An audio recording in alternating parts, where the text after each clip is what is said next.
Aqui com vocês. Agradeço o privilégio de abraçar o Betuel, que veio lá de Maputo, Moçambique. Tem muitos irmãos que ouvem e assistem os vídeos em todos esses países africanos que falam a língua portuguesa. Então, queridos, é um privilégio estarmos aqui como uma só família. Isso aqui é uma só família. Temos a mesma esperança, temos a mesma fé, estamos unidos na fé em Cristo Jesus, estamos unidos na bendita esperança de que Jesus vai voltar. Seria o maior fiasco da história se Jesus não voltasse. Porque quem é que vem, compra a mercadoria, paga a mercadoria com o seu próprio sangue e esquece da mercadoria, nunca volta a buscar? Isso não acontece, irmãos. Isso não acontece. O Cristo que nasceu e morreu aqui, pagando-nos, comprando-nos com seu sangue, o ouro do seu sangue, a prata das suas lágrimas. Ele vai voltar, porque ele disse: eu voltarei. Tá bom? Esta é a bendita esperança. Vamos orar? Vamos nos ajoelhar? Vocês podem se ajoelhar? Vamos nos ajoelhar.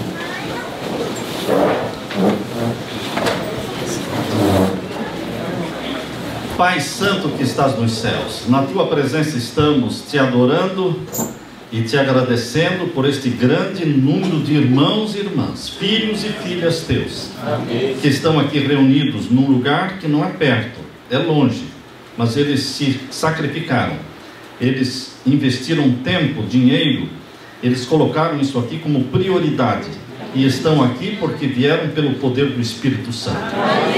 Recompensa estes queridos irmãos, dá-lhes as tuas bênçãos, que cada um encontre aquilo que mais necessita, aquilo que mais pede, aquilo que mais busca, que eles recebam das tuas mãos. Pai amado, derrama sobre nós o Espírito Santo nesse momento, ao abrirmos a tua palavra, que o Senhor fale ao nosso coração mais uma vez, em nome de Jesus. Amém. Amém.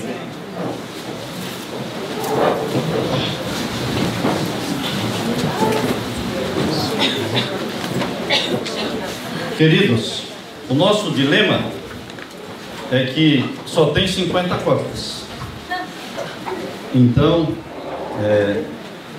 eu sei que todos os que podem ter acesso à internet podem entrar no site apocalipserevelado.com e podem baixar todos os gráficos que temos lá. São vários gráficos, todos coloridos assim. Esses gráficos lindos foram feitos pelo nosso irmão Samuel Santana, amigo aí, não é? Cadê? Ali o Ademir, não é?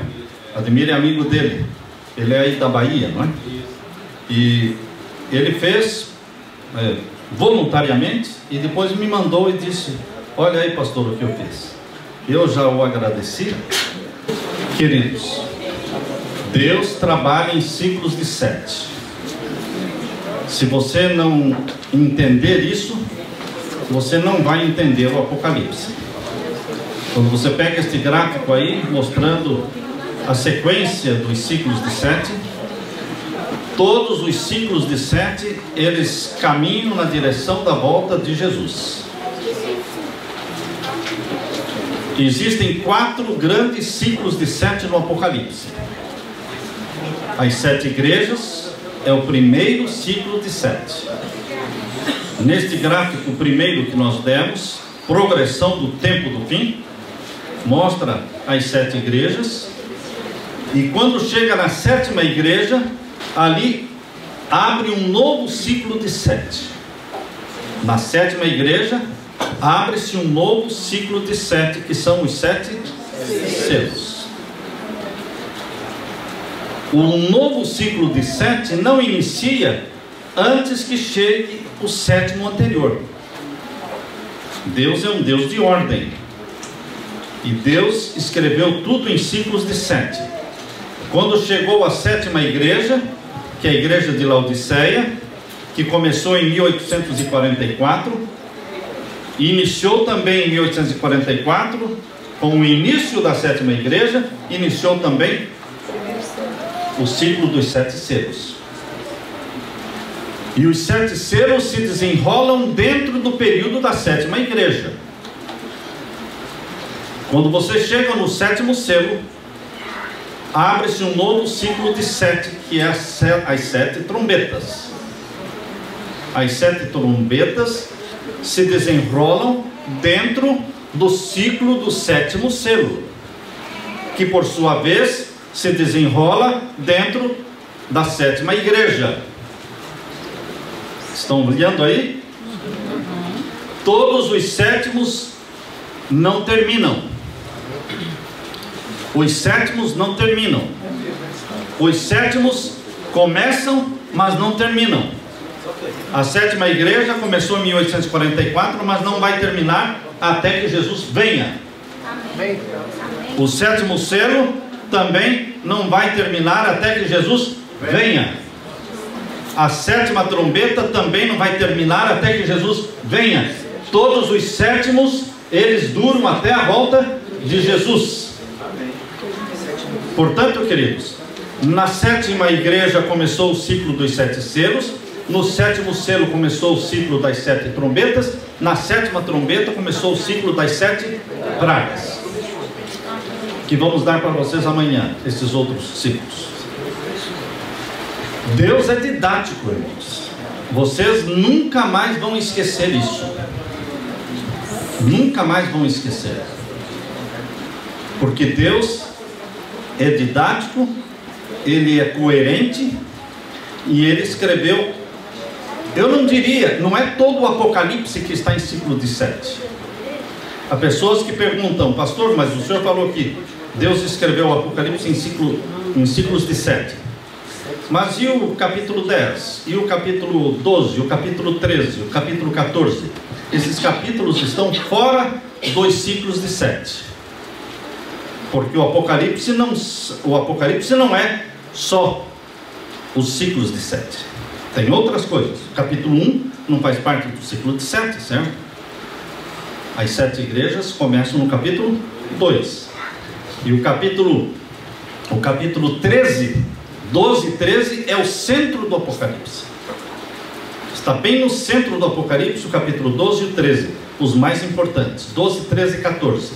Portanto, queridos, nós vamos passar para vocês agora um pouquinho sobre as 7 igrejas. Vocês percebem aí nas 7 igrejas que começaram com Jesus Cristo no ano 31, a primeira igreja de Éfeso, e depois veio a segunda igreja de Esmirna, do ano 100 até o ano 313.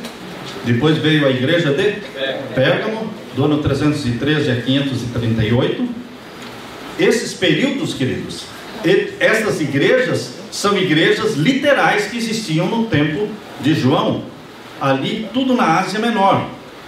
Quando nós visitamos a Turquia, alguns anos atrás, nós pudemos visitar todas estas igrejas, que são ruínas. Estas cidades são ruínas hoje, com exceção de Esmirna, que não é ruína, Filadélfia não é ruína, elas são cidades populosas ainda hoje, mas Laodiceia está em ruínas, Éfeso está em ruínas, Esmirna não está em ruínas, Pérgamo, a parte principal está em ruínas, mas tem a cidade de Pérgamo embaixo.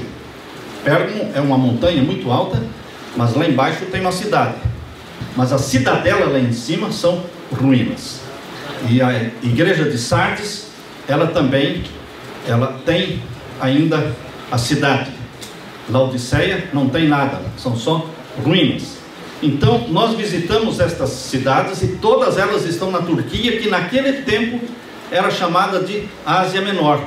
Deus escolheu estas 7 igrejas com intenção, com um propósito de mostrar a história do cristianismo ao longo dos séculos, porque cada igreja literal, de uma cidade literal que existia no tempo de João, representa um período da história cristã.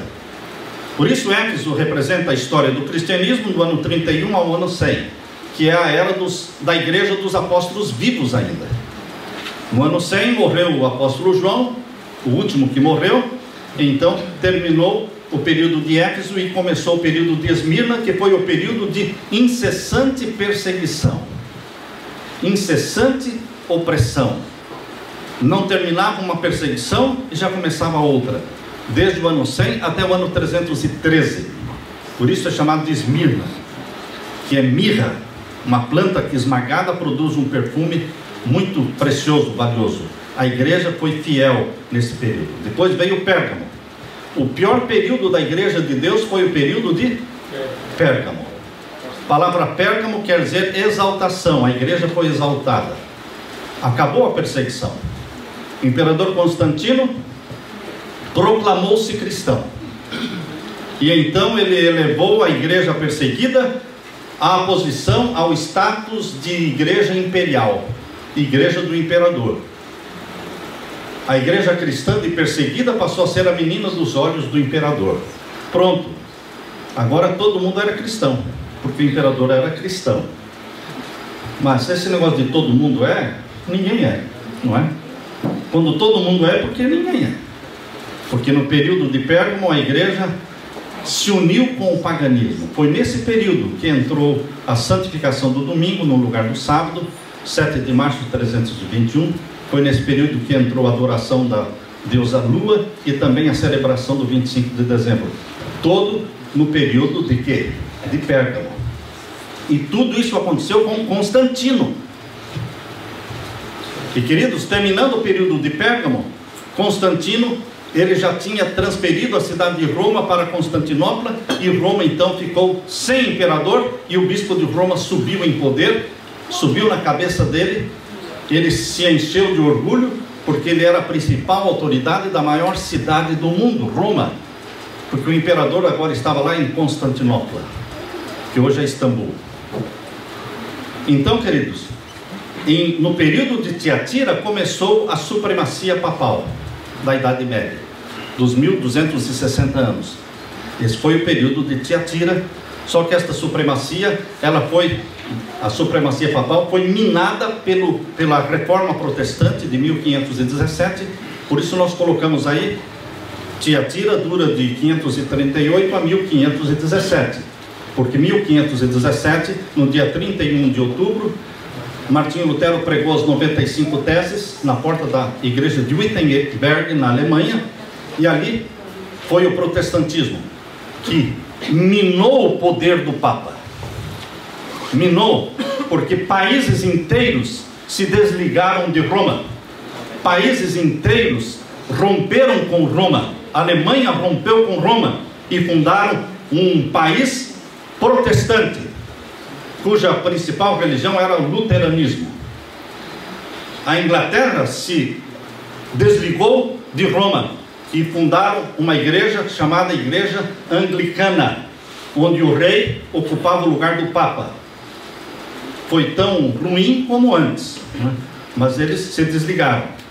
Hoje estas igrejas já se voltaram para Roma. Elas já voltaram para Roma. Hoje elas já estão unidas com Roma de novo, tanto a igreja anglicana como a igreja luterana. O período de Filadélfia, queridos, é o período mais lindo da história cristã. O período de Filadélfia é o período de 1798 até 1844. É o período das missões estrangeiras. É o período em que a Bíblia deixou de ser um livro proibido de se ler, porque o Papa foi preso em 1798, no dia 10 de fevereiro de 1798, o Papa Pio VI foi preso. E com a prisão do Papa, a Bíblia foi libertada. O que é que tem a ver uma coisa com a outra? Tem tudo a ver. Tem tudo a ver. Com a prisão do Papa, a Bíblia foi libertada. Deixou de estar entre os livros proibidos de serem lidos. E logo, pouco tempo depois, 1798, o Papa Pio VI foi preso.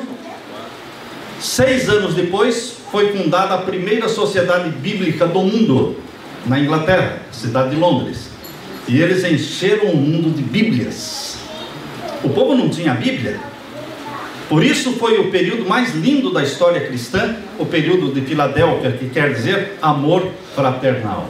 Foi quando o amor fraternal apareceu. Ele extrapolou as fronteiras dos países. foi o período das missões estrangeiras. Todos os grandes nomes de missionários que foram enviados para a África, para a China, para a Índia, tudo viveu neste período, todos eles viveram neste período de Filadélfia, de 1798 a 1844. Em 1816 surgiu a Sociedade Bíblica Americana. E hoje a Bíblia está disponível em todas as línguas. Queridos, com as sociedades bíblicas, as profecias começaram a ser estudadas, porque agora o povo tinha a Bíblia. E veio o grande reavivamento evangelístico de Guilherme Miller, nos Estados Unidos, de Edward Irving, na Inglaterra, de Manuel Lacunza, na América do Sul. Este grande reavivamento abalou o mundo neste período de 1830 para frente, culminando então com 1844. 1844 termina nesse ano a profecia dos 2.300 anos. Uma profecia que começou lá em 457 a.C. 2.300 anos, começando em 457 a.C., você diminui 2.300 menos 457, você já pode ter então o resultado, queridos. Ali, esta profecia, ela termina em 1844.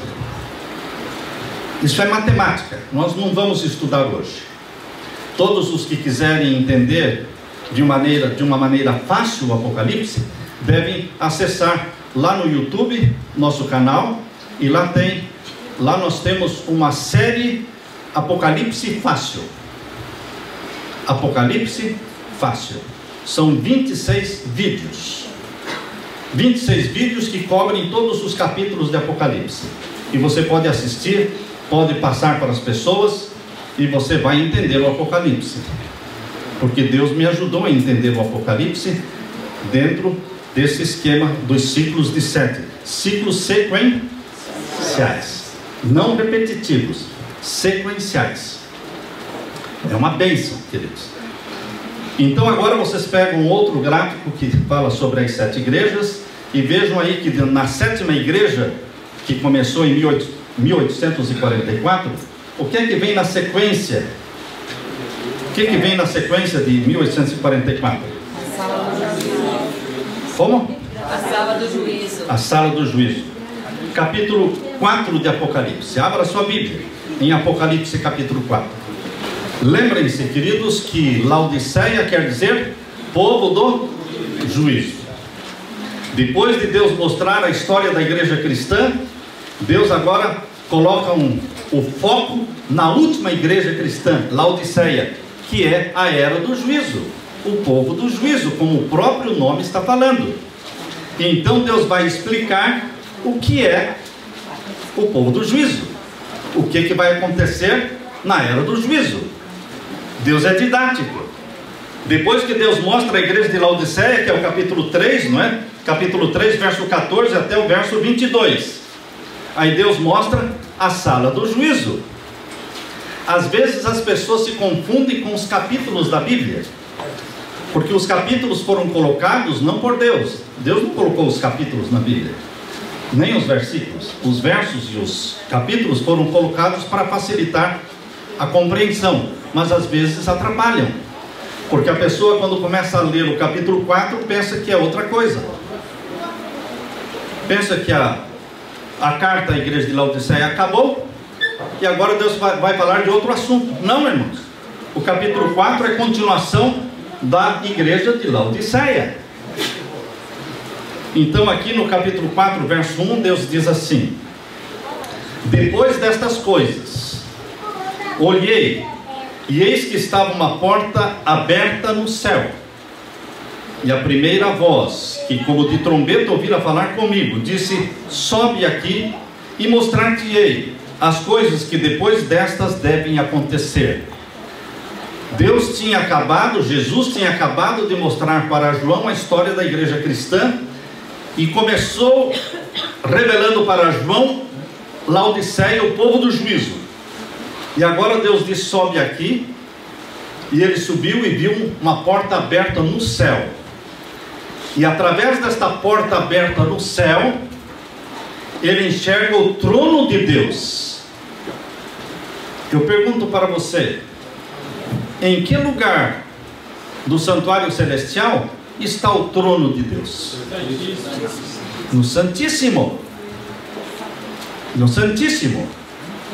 O santuário celestial tem o lugar santo, onde tem a mesa com 12 pães, onde tem o candeeiro com 7 lâmpadas, e no capítulo 1 mostra o candeeiro com 7 lâmpadas, e tem o altar de incenso, onde Jesus intercede pelos seus irmãos, por todos nós pecadores, e no lugar santíssimo está o trono de Deus, e a arca do concerto. Queridos, quando João viu a porta aberta, não era a porta do pátio, mas era a porta que dá acesso ao Santíssimo, porque lá ele viu o trono de Deus. E aqui diz o verso 2: logo fui arrebatado em espírito, e eis que um trono estava posto no céu, e um assentado sobre o trono. Era o Deus Pai assentado sobre este trono. E o verso 4: e ao redor do trono havia 24 tronos. Quem se assenta nos 24 tronos? E vi assentados sobre os tronos 24 anciãos, vestidos de branco. Vestidos de branco, e tinham sobre as suas cabeças coroas de ouro. 24 anciãos que vão auxiliar Jesus nos trabalhos do santuário. Jesus Cristo não trabalha sozinho. Os sacerdotes no santuário da terra não trabalhavam sozinhos. Eles tinham 24 turnos. Eles tinham 24 turnos de levitas que os auxiliavam nos trabalhos do santuário terrestre. Lá no santuário do céu, Jesus também não trabalha sozinho. Daquela multidão que subiu com Jesus Cristo quando ele ressuscitou, Mateus capítulo 27, versos 51 a 53, diz que Jesus Cristo, ao morrer na cruz, houve um grande terremoto, e as rochas se fenderam, e os sepulcros se abriram. E isso diz lá no verso 53. E depois, ressuscitando, vamos ler Mateus 27, verso 53. Abra sua Bíblia, veja como está aqui, capítulo 27 de Mateus, verso 53. Todos acharam aí? Mateus 27, verso 53. E saindo dos sepulcros, depois da ressurreição dele, quando é que as pessoas, esta multidão de santos, porque o verso 52 diz que eram muitos corpos de santos, e é importante saber que quando a Bíblia diz muitos, são muitos, é uma multidão de corpos de santos, que ressuscitaram glorificados, com Jesus, lindos, e testificaram de que Jesus Cristo foi o Messias, o Cordeiro de Deus, que ele morreu e ressuscitou, e agora eles iam subir ao céu com Jesus Cristo, como as primícias dos mortos. Jesus Cristo como primícias dos mortos, acompanhado por os molhos das primícias, molhos formados por pessoas resgatadas pelo sangue de Jesus. Amém. Estavam subindo com ele no dia das primícias. Foi exatamente no dia das primícias que eles ressuscitaram. Deus não erra na data, não erra no dia, irmãos. Aquela festa realizada por mais de 1000 anos, desde que saíram do Egito, todos os anos realizavam a Páscoa, pães asmos e primícias. Estas festas se cumpriram no ministério de Jesus. Jesus morreu no dia da Páscoa. Jesus comeu a Páscoa, que é a festa dos pães asmos, na quinta noite. Ele não podia, morto não come, não é, irmãos? Morto não come, morto não louva a Deus.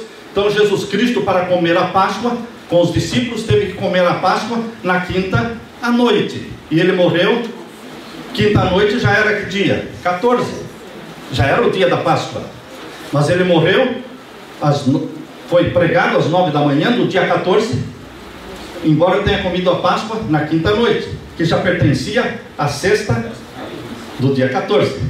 Biblicamente é assim, do pôr do sol em diante já era sexta-feira, tá certo? O dia 14. E ele morreu às 3 da tarde. Portanto, os pães asmos, era quando eles comiam a carne do cordeiro com pães sem fermento e com ervas amargas. Esta cerimônia foi realizada na quinta-feira. E naquela quinta-feira à noite, Jesus transformou a festa da Páscoa na ceia do Senhor.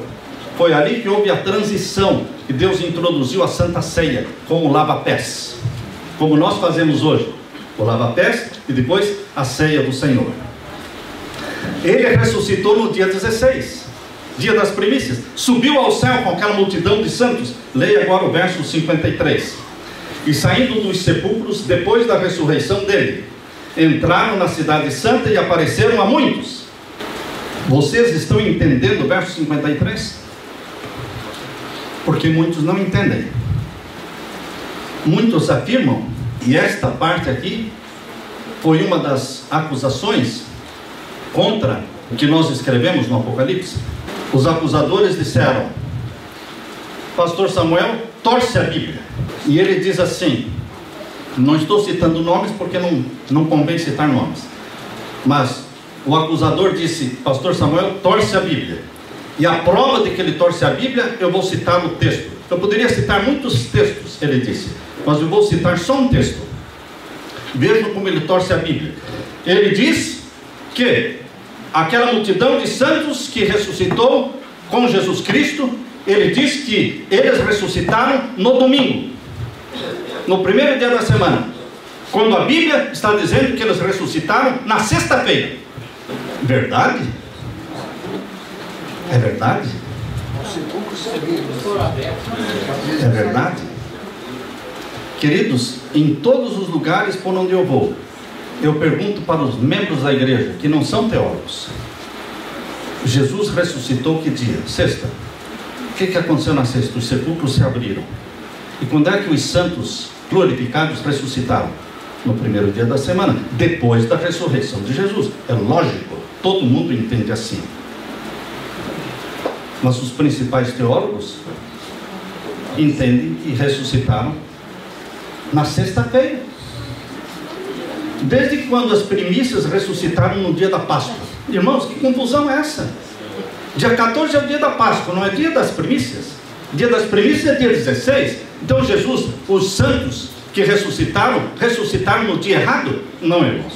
Jesus morreu no dia certo, dia 14, e ressuscitou no dia certo, que é o dia das primícias, com aquela multidão que ressuscitou com ele. E no mesmo dia das primícias subiu ao céu e apresentou diante do Pai o molho das primícias, mostrando para o Pai: eis aqui o troféu da minha vitória sobre a morte.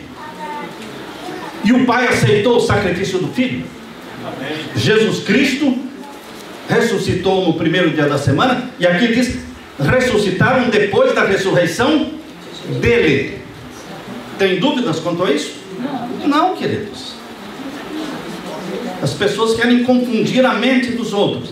Vocês têm que crer no que a Bíblia diz, não no que os homens dizem. Queridos, quando Jesus Cristo subiu ao céu, ele começou o trabalho no lugar santo do santuário celestial, porque a primeira parte do trabalho de Jesus Cristo era no lugar santo, como nosso intercessor. Primeiro ele morreu no pátio do santuário celestial, que é o planeta Terra. Ele morreu no altar de sacrifício do santuário celestial, que é o Monte do Calvário. Depois ele entrou no lugar santo e começou a trabalhar como nosso mediador. E ele trabalhou como nosso mediador desde o ano 31 até o ano 1844. Nada de juízo. Mas quando chegou o dia do juízo, marcado no calendário de Deus pela profecia dos 2300 anos, porque até 2300 tardes e manhãs o santuário será purificado. E os 2300 anos marcaram o início da purificação do santuário celestial, que é o juízo celestial. É o dia do juízo, o dia da purificação é o dia do juízo. Portanto, queridos, em 1844, Jesus Cristo passa do lugar santo para o Santíssimo. Lembrem-se, não foi a primeira vez que Jesus entrou no Santíssimo. Não foi a primeira vez que Jesus entrou no Santíssimo. Às vezes as pessoas dizem: pela primeira vez Jesus entra no Santíssimo em 1844. Não, irmãos. Ele entrou no Santíssimo já quando subiu ao céu. Amém. Glória a Deus por isso. O trono do Pai está no Santíssimo. Ele foi até o Pai. Ele foi até o Pai. Foi Jesus quem consagrou o santuário do céu antes de começar a usar o santuário celestial. O santuário tem que ser consagrado para depois ser usado. Foi assim que está lá na palavra de Deus. Moisés, depois de ter construído o santuário terrestre, consagrou, ungiu o santuário, ungiu o pátio, ungiu o lugar santo e ungiu o lugar santíssimo. E então começou a funcionar o santuário terrestre. Assim foi também quando Jesus subiu ao céu. Ele ungiu o santuário do céu, lugar santo e santíssimo, e inaugurou o santuário do céu. Foi entronizado como sacerdote nosso no santuário do céu. Amém. Isto foi no ano 31, no dia do Pentecostes. E depois de entronizado, ele manda o Espírito Santo. E o Espírito Santo é derramado sobre a igreja em Atos capítulo 2. O derramamento do Espírito Santo em Atos capítulo 2 é a comprovação de que o santuário foi inaugurado, Jesus foi entronizado, e agora começa a era do Espírito Santo, do Consolador, vivendo em nós, habitando em nós, possuindo a nossa mente, transformando a nossa mente, fazendo a nossa cabeça, para que sejamos Cristo na terra, para que sejamos como Jesus, amando como Jesus, andando como Jesus, tratando as pessoas como Jesus. O Espírito Santo, ele faz em você, sim, uma lavagem cerebral. É isso que o Espírito Santo faz. A matéria que o Espírito Santo trabalha chama-se caráter de Jesus, mente de Jesus. Ele implanta em você a mente de Jesus. E você começa a se parecer com Jesus. Você começa a falar como Jesus. Você começa a reagir diante das acusações, diante das provocações. Você começa a reagir como Jesus. E queridos, o Espírito Santo faz esse trabalho. Agora, em 1844, Jesus entrou no lugar santíssimo para iniciar o juízo. Para iniciar o juízo. Não que fosse a primeira vez que ele estivesse entrando no Santíssimo, mas para iniciar o juízo. Ele entrou sim, pela primeira vez em 1844. Antes não era para iniciar o juízo. Aqui diz, queridos, na carta de Laodiceia, que o juízo começou no período de Laodiceia, povo do juízo. Por isso Deus mostrou para João o trono, a sala do juízo, que com o trono no meio e mais os 24 tronos ao redor. Esses 24 tronos são ocupados por anciãos escolhidos daquela multidão que ressuscitou e subiu ao céu com Jesus. São seres humanos. São seres humanos que entendem a agonia de João. Por isso que quando João no capítulo 5 começa a chorar, quando João no capítulo 5 vê o Pai segurando o livro selado com 7 selos, aqui diz no capítulo 5, veja aí, capítulo 5, verso 1: E vi na destra do que estava sentado no trono um livro escrito por dentro e por fora, selado com 7 selos, e vi um anjo forte, bradando com grande voz: Quem é digno de abrir o livro e de desatar os seus selos? João estava assistindo a esta visão. E quando João ouviu esta pergunta, quem é digno? João começou a olhar, mas olha para cá, olha para lá, e ninguém se movimentava, ninguém se mexia. E João começou a se desesperar. Ninguém vai abrir o livro? Ninguém vai pegar o livro? O Pai não pode abrir? Não, o Pai não pode abrir. Um anjo, por favor, pode abrir? Não, um anjo não pode abrir. E aqui diz, olha, verso 3. Leia comigo o verso 3. E ninguém no céu, nem na terra, nem debaixo da terra, podia abrir o livro, nem olhar para ele. Vocês sabem o que é isso? Os anjos não podiam nem olhar para o livro, e o livro selado na mão do Pai, assentado no trono, e o Pai não podia abrir, porque quando fala ninguém no céu, nem na terra, incluía quem? Incluía aquele que estava segurando o livro na mão. Ele também não podia abrir, porque aquele livro, ao ser aberto, reivindicaria o caráter do Pai, do nosso Pai Celestial. O juízo celestial, queridos, o tribunal celestial foi montado para reivindicar e justificar o caráter do Pai diante das acusações feitas por Satanás diante do universo. As acusações de Satanás precisam ser respondidas em corte. Não é numa salinha qualquer, não é em momento qualquer. Deus marcou a data da corte, 22 de outubro de 1844. Nos Estados Unidos existe a expressão: nos vemos na corte. Essa expressão é muito comum lá. Te vejo na corte.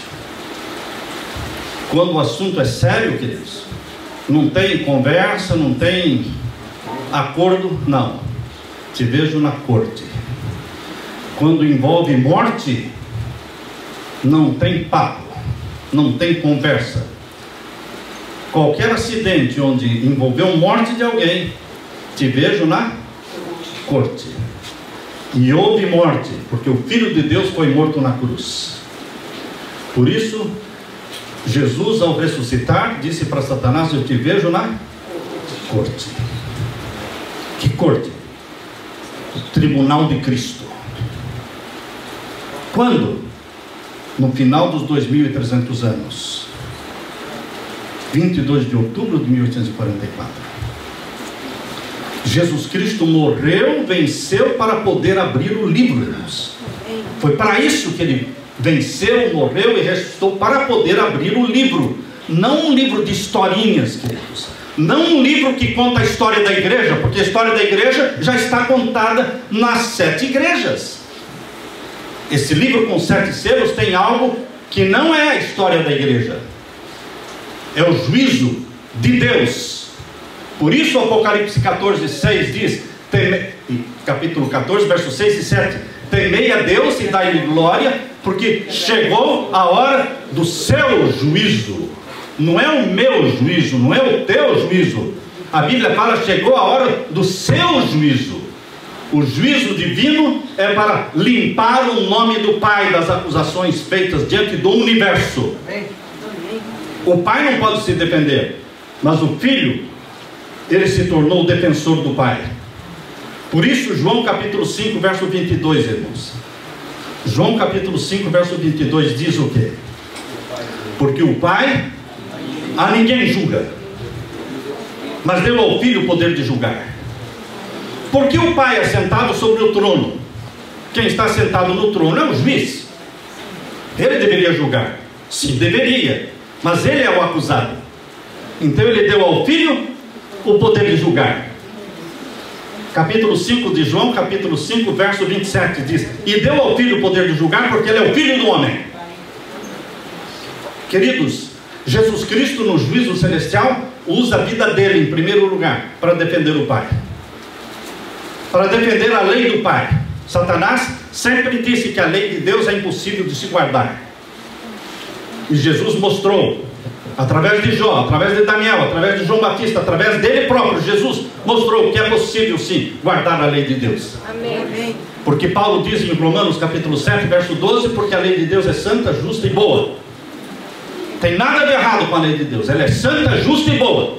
Existe um povo na terra que mostra para o mundo e cala a boca de Satanás, mostrando que é possível sim amar a lei de Deus. Amém. Porque a lei de Deus reflete o caráter de Deus. Amém.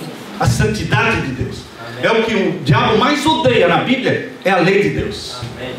Por isso ele vai abolir a lei de Deus na face da terra, usando o seu agente anticristo. Mas queridos, o povo de Deus, o remanescente, mostra que a lei de Deus é santa, justa e boa. E é um privilégio, é um prazer, é uma alegria, é uma honra ter uma lei do nosso Pai. A lei de Deus é só para os filhos e filhas, não é para os ímpios. O Pai não fez uma lei para os ímpios. O Pai fez uma lei para os seus filhos e filhas comprados pelo sangue de Jesus. Amém. Você, pai, não tem lei para a casa do vizinho. Você só pode ter lei para os seus filhos. Deus, o Pai, só tem uma lei para os seus filhos. E você só é filho de Deus se for gerado pelo Espírito Santo. Amém. E nascer da água e do Espírito. E então você se torna filho de Deus. E então você tem prazer na lei do Senhor. Por isso Jesus, o Filho de Deus, nasceu da Virgem Maria, gerado pelo Espírito Santo, e ele tinha prazer na lei do Senhor. Queridos, aqui menciona, capítulo 5, verso 3 em diante: e ninguém no céu, nem na terra, nem debaixo da terra, podia abrir o livro, nem olhar para ele. E eu chorava muito, porque ninguém for achado digno de abrir o livro, nem de ler, nem de olhar para ele. Você pode imaginar o drama de João? Porque ele não estava chorando, ele estava chorando muito. É diferente chorar e chorar muito. Às vezes você chora, eu choro, mas às vezes nós choramos muito. E quando chorar muito, é um choro que não para. E João estava chorando muito, porque ele sabia que o livro tinha que ser aberto para justificar o caráter do Pai. Mas ninguém podia abrir o livro, até que um irmão de João. Por isso nós sabemos que os 24 anciãos são irmãos nossos que já estão no céu, porque foi um deles, não foi um anjo. Anjo não sabe consolar, irmãos. Anjo não tem sentimentos humanos. O anjo vê você chorando, ele pensa: o que é choro? Lágrimas dos olhos? Porque não existem lágrimas nos olhos dos anjos. Anjo não tem sentimentos humanos. Por isso Jesus pode entender suas lágrimas, porque Jesus é homem. Ele chorou, ele passou fome, passou angústia. Ele nos entende. E por isso quem veio consolar João não foi um anjo, veio um dos anciãos. Um dos anciãos. Veja aí o verso 5, capítulo 5, verso 5. E disse-me um dos anciãos. Imagine um dos anciãos chegando perto de João, colocando a mão no ombro e dizendo: João, não chore. Não chore. Por quê? Por quê? Eis aqui o leão da tribo de Judá, a raiz de Davi, que venceu. E o que mais? Venceu para abrir o livro. Quão sagrado é este livro! Que misterioso é este livro, que Jesus Cristo precisou vencer para poder abrir o livro. Isso não é falado das 7 igrejas. Jesus contou a história das 7 igrejas para João, e não houve choro, e não foi dito que ele teve que vencer para contar a história da igreja para João. Mas para abrir esse livro, houve muito choro. E é dito: Jesus Cristo, o leão da tribo de Judá, venceu o outro leão, que é Satanás. Porque existem 2 leões na Bíblia: o leão da tribo de Judá e o leão Satanás, que anda em derredor dos filhos de Deus, querendo tragar as pessoas. E queridos, leão só pode ser vencido por um outro leão, e é o leão da tribo de Judá que venceu o leão Satanás. Esmagou a cabeça da serpente na cruz. Por isso ele tem poder para abrir o livro. E Satanás tem que ficar calado em corte. Ele tem que ficar calado, porque ele é poder vencido. Poder vencido não tem voz. Poder vencido não tem autoridade. Poder vencido não pode nada. Você tem medo de Satanás? Não tenha. Você tem que ter medo de se separar de Jesus. Você tem que ter medo de se afastar de Jesus, mas não medo do pecado, não medo de Satanás. Ele é um poder vencido. Quando você clama pelo sangue de Jesus, quando você pronuncia o nome de Jesus, ele some. Ele some. Satanás ameaça, Satanás acusa, Satanás amedronta, mas você tem que se lembrar que ele é um poder derrotado. Quando você diz: eu não posso vencer este pecado, eu não consigo vencer este vício, você está dizendo: Jesus Cristo é fracassado e Satanás é poderoso. É isso que você está falando. Que vergonha para Jesus. Que bom se você pudesse falar, e se você tiver a ousadia de falar: eu tudo posso em Cristo que me fortalece. Posso todas as coisas em Cristo que me fortalece. Não há pecado que não possa ser vencido. Você pode romper com qualquer pecado, meu irmão, desde que você queira, porque o pecado é um ato voluntário da alma. Pecado é um ato voluntário da alma. Você não é forçado a pecar. Você é tentado, mas ser tentado não é pecado. Para você pecar, você tem que dizer sim para Satanás. Você tem que ceder à tentação. Mas você pode dizer não. José disse: como cometeria eu tamanho pecado? E pecaria contra o meu Deus. Como pecaria eu contra o meu Deus? Quando você estiver sendo tentado pela pornografia, hoje o nosso povo está sofrendo muito com pornografia, vícios secretos. Você olhe, leia o capítulo 5 de Apocalipse. Veja a agonia de João. Veja o sofrimento de Jesus Cristo, que morreu e venceu para poder abrir o livro e mostrar que Deus é justo, santo e bom, e a sua lei é santa, justa e boa. E lembre-se que você foi comprado pelo sangue de Jesus Cristo, não para dizer que não pode fazer isso, não consegue fazer aquilo, não consegue vencer isso, não consegue vencer aquilo. Você não foi comprado pelo sangue de Jesus para ficar com esse bate-papo de fracassado, de perdedor. Não. Deus, através do Espírito Santo, quer dar para você uma mente de vitorioso. Amém. Em Cristo eu posso. Amém. Em Cristo eu vou. Amém. Mente de vencedor, não mente de perdedor. Mas a luta que vence o pecado não é a luta contra o pecado. A luta que vence o pecado é a luta da fé, da comunhão com Jesus. Amém. Passe mais tempo com Jesus. Jejue mais. Estude mais. Leia mais a Bíblia. Confesse mais os seus pecados. Queridos, quando Jesus recebeu o livro na mão, aqui diz, olha, capítulo 5, o verso 7. E ele veio, Jesus veio. Veio a quem? Ao Pai? Assentado aonde? No trono. Queridos, aqui não está falando do lugar santo. Aqui está falando do lugar santíssimo. Você não vai ver trono no lugar santo. O Pai está sentado no trono, no lugar santíssimo. E o Filho veio ao Pai.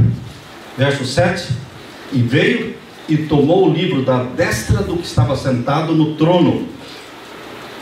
E quando ele tomou este livro, houve uma explosão de alegria. Por que explosão de alegria? E havendo tomado o livro, os 4 seres viventes, que são querubins, e os 24 anciãos, prostraram-se diante do Cordeiro, tendo todos eles harpas, louvores. E os 24 anciãos tinham também o quê? Salvas de ouro, cheias de incenso. Isso prova que eles ajudam e auxiliam Cristo no trabalho do santuário, porque eles têm salvas de ouro, cheias de incenso, que são as orações dos santos. Queridos, o capítulo 5 de Apocalipse mostra a abertura do juízo celestial. E os 7 selos, que vamos estudar amanhã, mostra o processamento do juízo celestial. Como se processa o juízo celestial? Deus usa o capítulo 3 de Apocalipse, capítulo 4, capítulo 5, capítulo 6, capítulo 7 e capítulo 8. Deus usa todos esses capítulos para explicar o juízo celestial. Quando você despreza esses capítulos como que explicando o juízo, você deixa de entender o juízo celestial, porque não tem outra explicação para o juízo celestial. Deus usou 5 capítulos do Apocalipse para explicar. Nós deveremos meditar no capítulo 5 e chorar como João chorou, porque o nosso desejo é que o caráter do nosso Pai seja honrado, seja defendido. E no juízo celestial Jesus usa a sua vida, como usou a vida de Jó.